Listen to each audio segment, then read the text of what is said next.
வணக்கமில்லை. கன்னியாகுமரி மாவட்டம் கருங்குளத்தான் விலையை சேர்ந்தவர் தான் பரமேஸ்வரன். இவருக்கு தற்போது 37 வயதாகுது. இவர் ஆரம்பத்தில் வெளிநாட்டில் கப்பலில் ஊழியராக வேலை செஞ்சுட்டு வந்தார். கடந்த 7 வருடங்களுக்கு முன்பு தான் சொந்த ஊருக்கு திரும்பி வந்திருக்காரு. ஆனால் 37 வயதாகியும் அவர் திருமணம் செஞ்சுக்கல. காரணம், எதிர் வீட்டில் இருக்கக்கூடிய ஜான்சி அப்படிங்கிற ஒரு பெண்ணோட அவருக்கு பழக்கம் ஏற்பட்டிருக்கு. இதனால் அந்த பெண்ணுடன் அடிக்கடி அவர் உல்லாசமாக இருந்து வந்திருக்காரு. அந்த சமயத்தில் ஜான்சி பரமேஸ்வரன் கிட்ட செலவுக்கு பணத்தையும் வாங்கிட்டு வந்திருக்காங்க. அந்த பெண் கேட்கும் போதெல்லாம் பரமேஸ்வரன் பணம் கொடுத்து அந்த பெண்ணுடன் உல்லாசம் இருந்துட்டு வந்திருக்காங்க. இப்படி அடிக்கடி இருவரும் தனிமையில் சந்தித்து கிட்டத்தட்ட 7 ஆண்டுகளாக தகாத உறவில் இருந்துட்டு வந்திருக்காங்க. இப்படி 7 ஆண்டுகளாக எங்கேயுமே வேலைக்கு போகாமல் இருந்த பரமேஸ்வரன் தான் சேர்த்து வைத்த பணத்தை எல்லாமே கொஞ்சம் கொஞ்சமாக காலி பண்ணியிருக்காரு. இதனால் அவருக்கு பண தட்டுப்பாடு ஏற்பட்டிருக்கு. அந்த சமயத்தில் தான் அவர் எதிர் வீட்டில் இருந்த பெண் ஜான்சிக்கு கொடுத்த பணத்தை திருப்பியும் கேட்டிருக்காரு. அப்போது ஜான்சி அந்த பணத்தை திருப்பியும் கொடுக்கல. அதே போல் பரமேஸ்வரன் தன்னுடன் உல்லாசமாக இருக்குமாறும் ஜான்சியை அழைச்சிருக்காரு. அப்போ ஜான்சி மறுபடியும் பணம் கேட்டிருக்காங்க. நானே உங்ககிட்ட கொடுத்த பணத்தை கேட்டிருக்கேன், அதை நீ திரும்ப தரலை, இப்போ எங்கிட்ட வர பணம் பெற கேட்குறியா அப்படின்னு சொல்லி பரமேஸ்வரன் ஜான்சி கிட்ட சண்டை போட்டிருக்காங்க.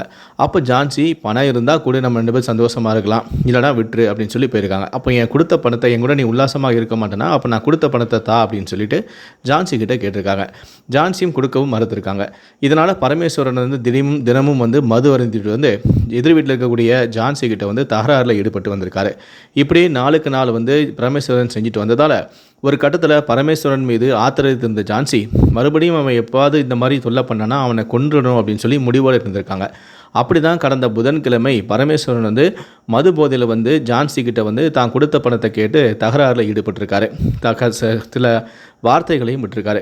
இதனால் ஆவேசம் அடைந்த ஜான்சி வீட்டில் ஏற்கனவே ரெடியாக வச்சுருந்த தண்ணியில் மிளகா பொடியை கரைச்சி எடுத்துகிட்டு பரமேஸ்வரனுடைய முகத்தில் ஊற்றிருக்காங்க. இதனால் அவர் எரிச்சல் தாங்க முடியாமல் கத்திருக்காரு. அந்த சமயத்தில் மறைத்து வைத்திருந்த அரிவாளை எடுத்து பரமேஸ்வரனை கண்டம் துண்டமாக வெட்டியிருக்காங்க. அவரால் தப்பிச்சு ஓட முடியாத அளவுக்கு வளைச்சி வெட்டியிருக்காங்க. இதில் அவர் துடித்து சம்பவ இடத்துலையே இறந்து போயிட்டார். உடனே அவருடைய அலறல் சத்தத்தை கேட்டு அக்கமுகத்தில் உள்ளவங்களாம் ஓடி பார்த்துருக்காங்க. அங்கு பரமேஸ்வரன் இரத்த வெள்ளத்தில் இறந்து கிடந்திருக்காரு. உடனடியாக இது குறித்து போலீஸாருக்கு தகவலும் தெரிவிக்கப்பட்டிருக்கு.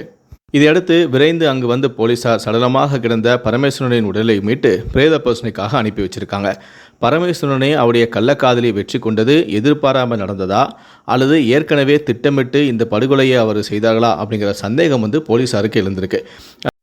இதனால் இது சடனாக நடந்த ஒரு கொலை மாதிரி தெரியல, இது முன்கூட்டியே திட்டமிட்டு பக்காவாக ஸ்கெட்சு போட்டு பண்ணியிருக்காங்க அப்படின்னு சொல்லிட்டு போலீஸாருக்கு சந்தேகம் எழுந்ததாலையும் ஜான்சி அவருடைய கணவனான கணேசனோட சேர்ந்து தான் இந்த திட்டத்தை அரங்கேறிக்காங்க அப்படின்னு சொல்லி போலீஸாருக்கு சந்தேகம் எழுந்ததாலையும் அவருடைய கணவனையும் சேர்த்து போலீஸார் கைது செய்து தற்போது காவல் நிலையம் அழைத்து சென்று இருவரிடமும் கிடுக்குப்பிடி விசாரணை மேற்கொண்டு வராங்க.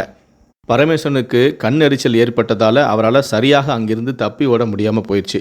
அதனால் இந்த கொலையில் அந்த பெண்ணுடைய கணவருக்கும் தொடர்பு இருப்பதாக போலீஸார்கள் சந்தேகிக்கிறாங்க. பரமேஸ்வரனை கொலை செய்ய வேண்டும் என்று ஏற்கனவே திட்டமிட்டது போல தான் இந்த சம்பவம் தெரிகிறது எனவும், இதனால தான் ஜான்சி மற்றும் அவருடைய கணவரை நாங்கள் கைது செய்து விசாரணை நடத்தி வருகிறோம் எனவும் போலீஸார் தரப்பிலிருந்தும் தெரிவிக்கப்பட்டுள்ளது. இந்த சம்பவத்தை பற்றிய உங்களுடைய கருத்துக்களை கீழே இருக்கக்கூடிய கமெண்ட் செக்ஷனில் மறக்காமல் சொல்லுங்கள். நன்றி, வணக்கம்.